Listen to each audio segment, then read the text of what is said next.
छोटे से कस्बे में समीर नाम का एक लड़का रहता था। बचपन में ही पिता की मृत्यु हो जाने के कारण परिवार की आर्थिक स्थिति बड़ी दयनीय थी।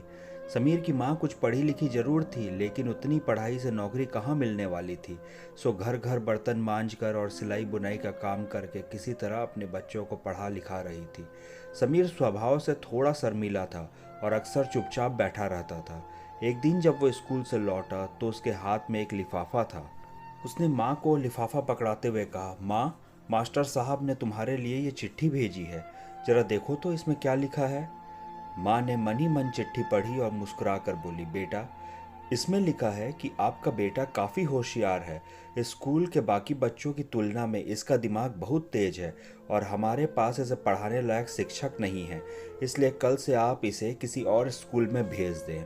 यह बात सुनकर समीर को स्कूल न जाने का दुख तो हुआ, पर साथ ही उसका मन आत्मविश्वास से भर गया कि कुछ खास है और उसकी बुद्धि तीव्र है। माँ ने उसका दाखिला एक अन्य स्कूल में करा दिया। समय बीतने लगा। समीर ने खूब मेहनत से पढ़ाई की। आगे चलकर उसने सिविल सर्विसेज परीक्षा भी पास की और आईएएस ऑफिसर बन गया। समीर की माँ अब बूढ़ी हो चुकी थी और कई दिनों से बीमार भी चल रही थी और एक दिन अचानक उनकी मृत्यु हो गई। समीर के लिए यह बहुत बड़ा आघात था। वह बिलक बिलक कर रो पड़ा।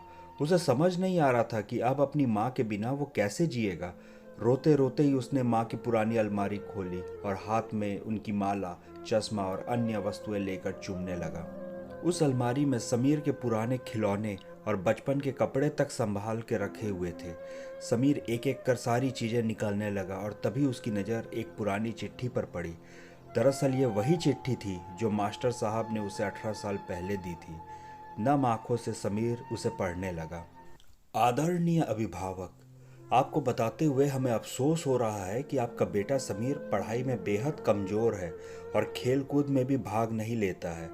जान पड़ता है कि उम्र के हिसाब से समीर की बुद्धि विकसित नहीं हो पाई है, अतः हम इसे अपने विद्यालय में पढ़ाने में असमर्थ हैं। आपसे निवेदन है कि समीर का दाखिला किसी मंदबुद्धि विद्यालय में कराएं अथवा खुद घर पर रखकर इसे पढ़ाएं। सादर, प्रिंसिपल। समीर जानता था कि भले अब उसकी माँ इस दुनिया में नहीं रही, पर वो जहाँ भी रहें उनकी ममता, उनका आशीर्वाद सदा उस पर बना रहेगा। दोस्तों, रडियार्ड किपलिंग ने कहा है, God could not be everywhere and therefore he made mothers. अर्थात भगवान सभी जगह नहीं हो सकते, इसलिए उसने माएँ बनाई। माँ से बढ़कर त्याग और तपस्या की मूरत भला और कौन हो सकता है। हम पढ़ लिख लें, बड़े होकर कुछ बन जाएं, इसके लिए वो चुपचाप न जाने कितनी कुर्बानियाँ देती है। अपनी ज़रूरतें मारकर हमारे शौक़ पूरा करती है। यहाँ तक कि संतान बुरा व्यवहार करे तो भी माँ उसका भला ही सोचती है। सचमुच माँ जैसा कोई नहीं हो सकता।